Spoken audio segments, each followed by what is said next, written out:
by the ones who liaise with their senior managers and those who fall below them. How they feel and communicate the organization's vision can bring greater success or stymie its growth. But in order for them to function effectively, they must be given room to manage and bring to the fore their own ideas of how to improve the organization's operations. So, ladies and gentlemen, I want to share some ideas that have been found to work successfully in transforming organizations. First, I would like to suggest that for middle-level managers to be transformational leaders, they must tap into the organization's overall big vision. Start with the vision and the missioning, the philosophy that guides the behavior of all persons in your organization.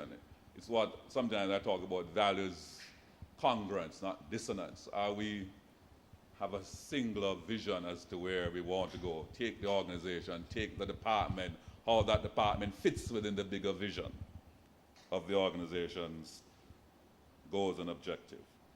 Where does this senior management or owners want to take the organization, and how can the middle managers help in that process? Good leadership that aims to be transformational influences individuals to work towards a common goal. They identify employees' competencies and encourage them to be part of the promotion of the organization's vision and goals.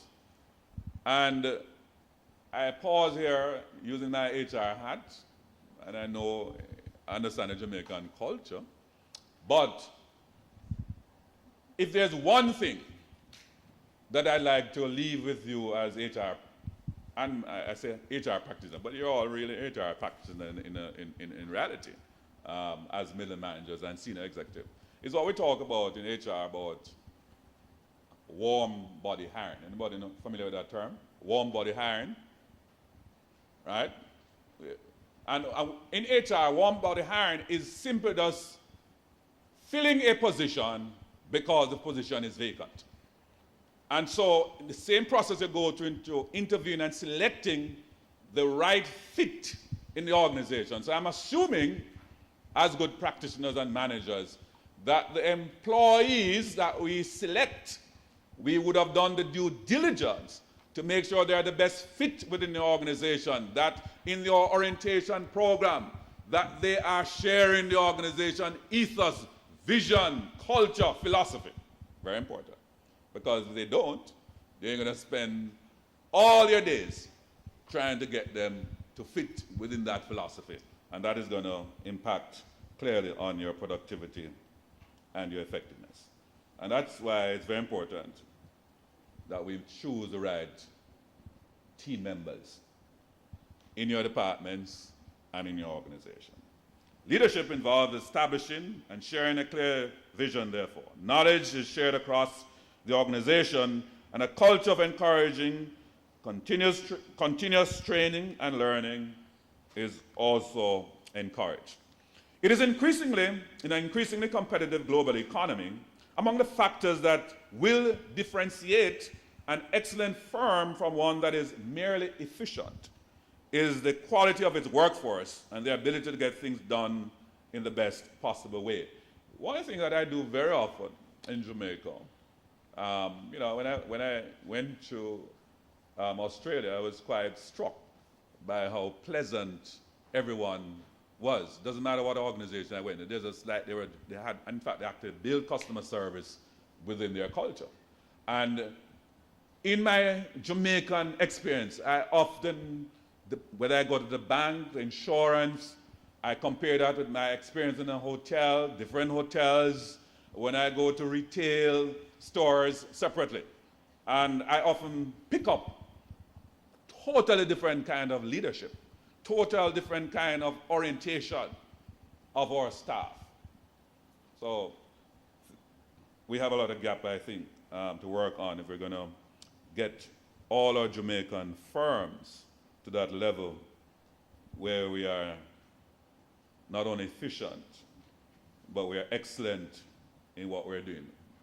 Bear in mind that we're in a competitive environment. Sometimes I wonder if firms don't remember that they're other persons competing for our customers. And sometimes those employees don't seem to know that we're in a very competitive environment. In an effort to attract the best employees, many companies have become more aggressive in signaling their offerings to employees in terms of careful selection procedures, new and exciting roles, competitive salaries, attractive benefits, and a good working environment. And so there's also a risk here because we know there are poachers around. So when we walk around and we find good talents, we try to recruit them. So it's also important as middle managers that, again, they talk about how you want to treat our team members, employees. Treat them so well that they don't want to leave our organization. Treat them so well that they don't even worry about the pay that they get because they become so loyal to your organization.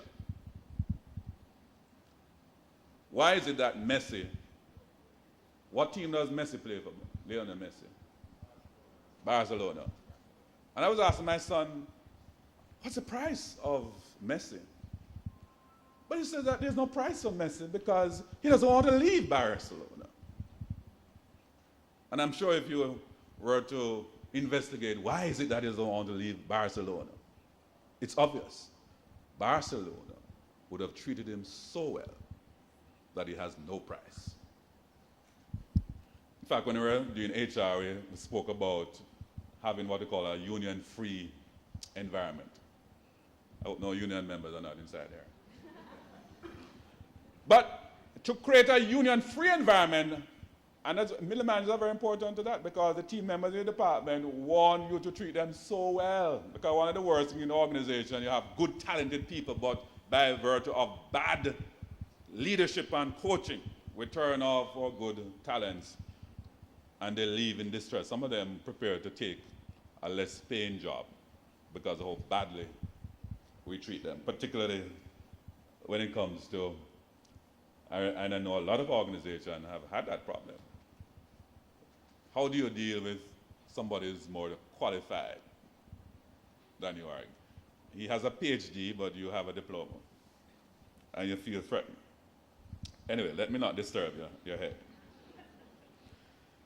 These trends underscore the recognition that a superior workforce, which is consistently being innovative and giving of its best to the organization, is a superior source of competitive advantage. Other technique to assess the extent to which a workforce is giving of its best to an organization is to measure employees' work engagement. How much do employees personally identify with the firm's or organization's output of goods and services? Ladies and gentlemen, I would also like to suggest that successful transformational leaders will draw on the experiences of personnel in different divisions to address problems that pop up. Employees, and by extension your clients or customers, will more likely buy into an idea or a vision if the person selling it is credible. By drawing on company-wide experience, senior and middle-level managers encourage a sense of belonging and authenticity. It means that their views are taken into consideration, even if not accepted in its entirety. Effective leaders at the senior level and middle management inspire people to lift their vision by encouraging everyone that they have some skin in the game. After all, we're all in this thing together. They themselves are open to asking relevant questions and diagnosing problems without being paralyzed by over-analyzing. And one of the strengths that I had developed and still do is troubleshooting. And I just like that. So any problem you have anywhere, just call me and I'll figure it out. I'll solve that problem. All right? So I hope you like that. Effective middle managers will also create direct, because every problem has a solution, right? Okay, good. Effective middle managers will also create direct lines of communication to top executives. They learn to build networks to obtain clear directives and in turn give clear directives. From the perspective of our ministry, the biggest ministry in the country, Minister of Education, Youth and Information. I control every child, every parent, and every adult in this country. And I'm also responsible for informing you that I'm responsible for you. We're encouraging a paradigm shift in education and training. By engaging more and more in dialogue with industries, we have moved to align training programs with industry. And I'm sure Jackie will be very happy with that. She has been working at this for a long time. So we are now marrying education and training and industry. So we meet your needs. We are providing for you, our clients. And we're offering more opportunities for what we call occupational studies. We're saying education must be practical and relevant to the needs of our society. No more. You as the employers don't want just academic workers. You want them trained and ready to hit the ground. As they say, hit the ground running. We believe that through the new occupational degree programs being offered through the Hard Trust, NTA, the Jamaica Tertiary Education Committee, and UCJ, that we are in fact building the capacity and competencies of the existing and the future Jamaican workforce. And I lament, fortunately, we took so long to make the adjustment, but we still struggle with only 15% of our workforce in Jamaica have tertiary qualification, another 18% of technical, and 67% have no training and certification, generally no secondary training and certification. In fact, one of my charges to you as mill managers is to check for me when you go back into your firms, how many team members you have in your organization that have no training and certification. Because I'm going to mark you down for that, because you ought not to allow that to happen. All right? We have to change the 67%. And don't be scared of them getting trained and certified, because I know you're challenged that they're going to take over your job. No, if you're good at your job, they won't be able to take that over. But we have a change in paradigm. We are working to make sure that we change the education system, that every youth now can get an opportunity beyond grade 11 and into tertiary. We want every youth by the time they reach age 30 in Jamaica to have tertiary certification. We want them to embrace, like all of you, the culture of lifelong learning. So don't bother think that you have acquired all the knowledge that needs to be had, because the only thing that is constant is change. Yes? So we need to instill in our young people that they need to reject the idea that their education ended after completing secondary schooling, no more out in a school. We're always learning something new. And I've said that we're not even going to stop at first degree. So all of you who only have a first degree, by next year I need you to get your master's. And when I come back next time, you should be reading for your PhD, yes? Hello? That's a directive from the Minister of Education.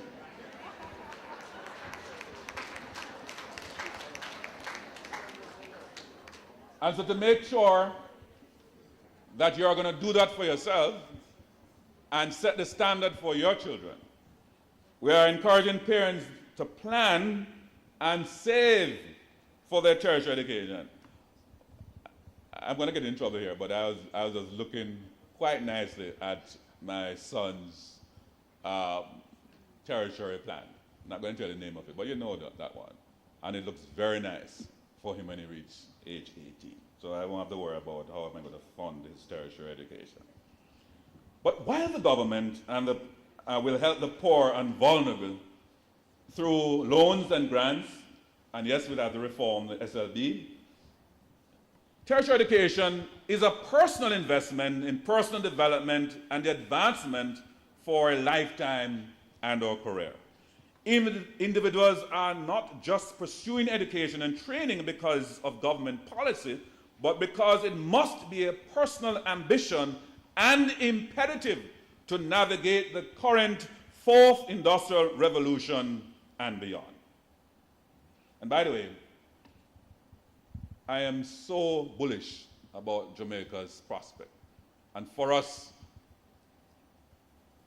to participate in the growth possibilities that are before us now in Jamaica, we need highly trained and certified persons within our firms, because we are short on engineers. We are graduating too few engineers. And yet, a lot of construction activities and other technological industries are on the horizon for Jamaica. Construction industry will be booming, started. There'll be growth, further growth in tourism, in finance, international finance center, and other allied related services. The insurance company is going to be booming. There will be STEM industries forming, maritime and logistics, not to mention the business process outsourcing sector, scaling up to the higher KPO or BPM, LPO, all those lawyers who can't find a job. Job is on the way. Are we trained and ready for all of this? The bankers will soon have so much work to do, wondering where they're going to invest their money. Are you feeling the feeling that I'm feeling?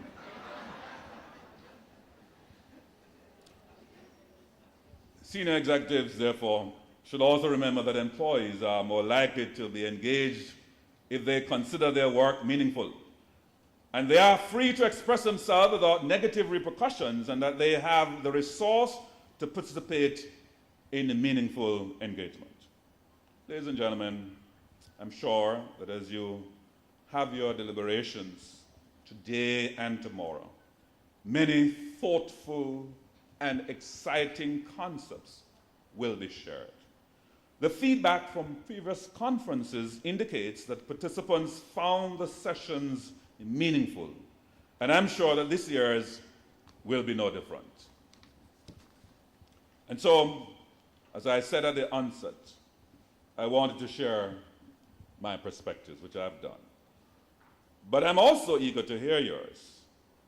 And so I look forward, Mrs. Jacqueline Coke-Lloyd, to the reports that will be produced at the end of this conference. I close by reminding you, in all your endeavors, if you want to achieve the kind of performance and productivity within your departments, within your organization, remember we can't ever do it alone. No man is an island, no man stands alone. And as we did at JC, I know I have a track record of winning. And so our mantra was, teamwork makes the dream work. Thank you very much. Have a successful conference.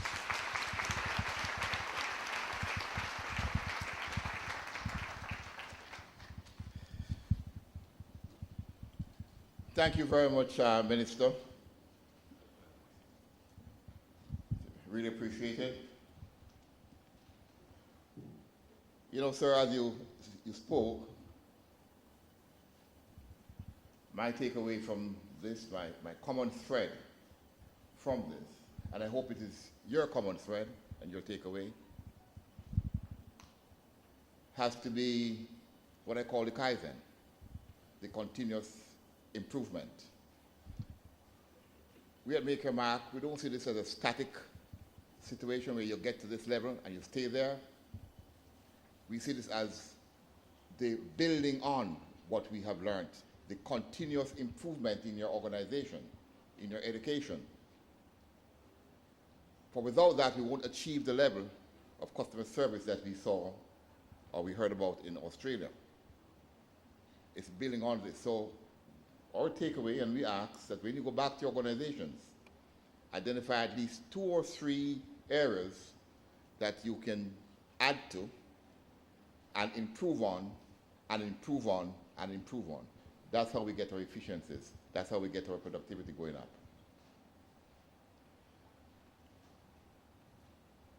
Minister, may I just use my executive position to ask you a favor? For the past 15 years, our managing director has been speaking about and discussing with me, a dichotomy in our society, in our management systems. We speak about jobs coming on stream, we speak about people getting educated. What I ask is, if it's not done already, I hope it's done, establish a database of all the skill sets that we have in this country, by age, by gender, etc., etc. And on the other hand, establish a database of all the required skill sets in the next 2 years, 5 years, 15 years, 20 years down the road. And allow these two databases to assist in forming policy in terms of our educational needs for society. How we train, what we train, where we train to satisfy that potential. I think that's the scientific way of doing this, and I think it might help us in a long way. And now, ladies and gentlemen, we're going to move on with our program. We're now going to have our sponsors' remarks. The first sponsor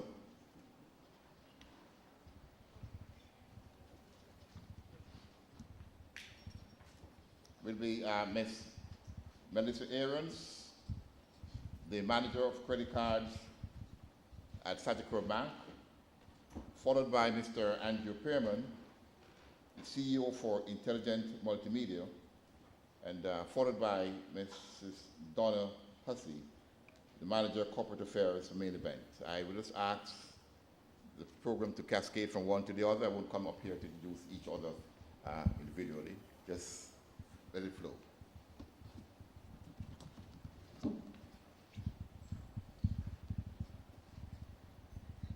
Thank you, Chairman.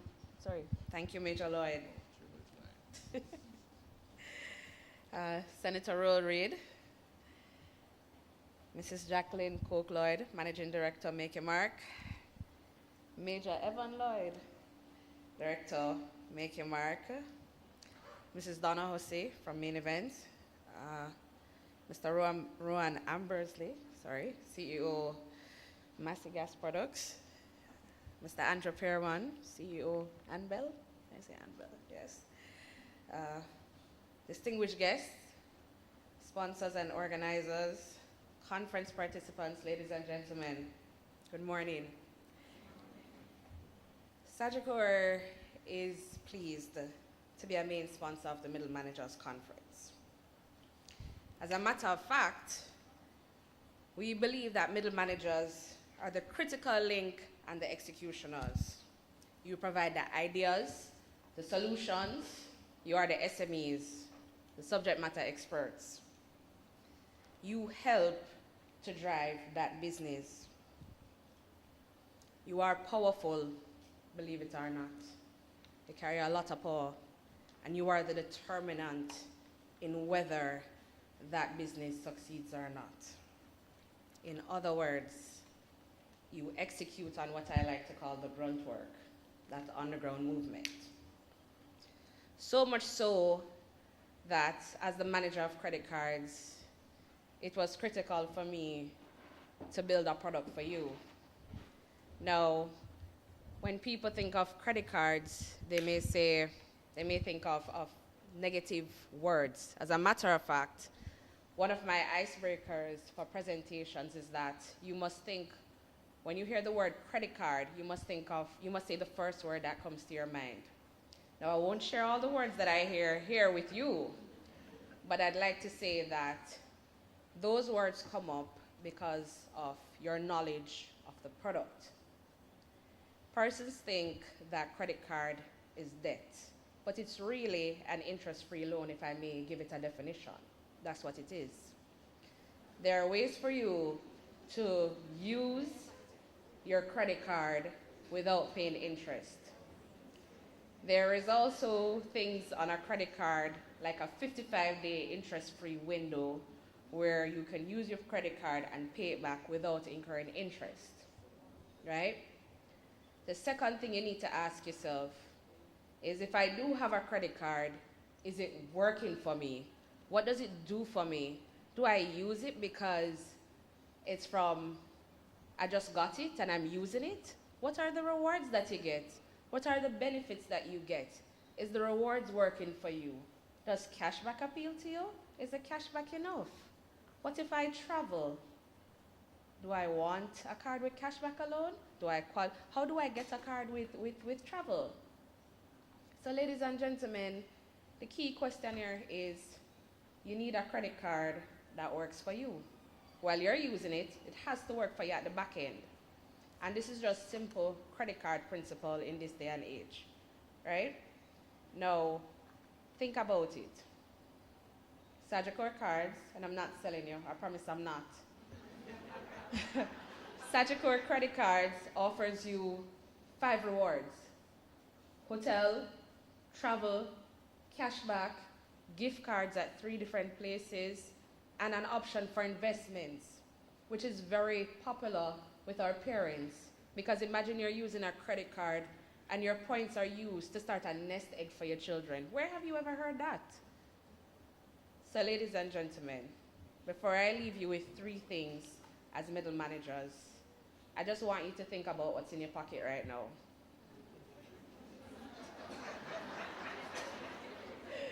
Does it work for you? How many rewards you're getting? Do you have the freedom and flexibility that Sagicor offers you to choose 5 rewards? Or are you subjected to 1 or 2? Do you want freedom and flexibility? Or are you okay with being in the same state of having 1 reward that you're subjected to?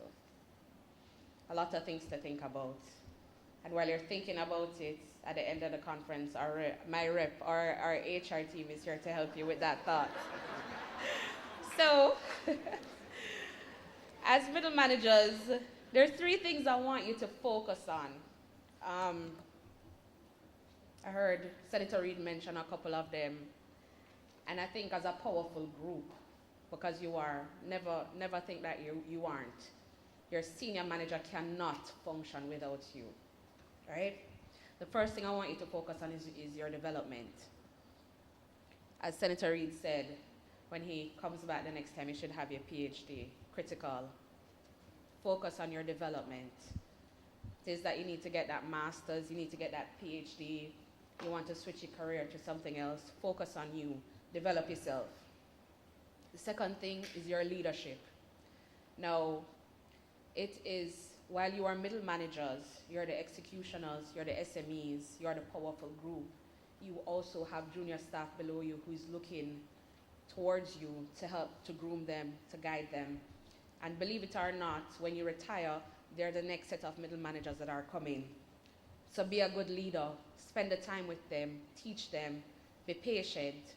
Sometimes in the execution of our tasks, we may get impatient, we may lose our cool, but always find a way to guide them and to teach them.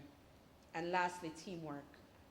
Teamwork makes the dream work, but without your team, you cannot execute on anything. So teamwork is also critical. So ladies and gentlemen, I hope you enjoy yourself for the next 2 days. And our reps are here. It was a pleasure speaking with you. Have a good morning. Thank you.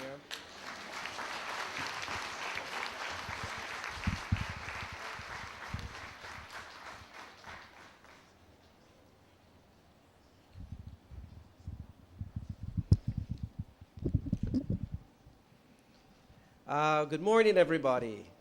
Morning. MC Major Lloyd.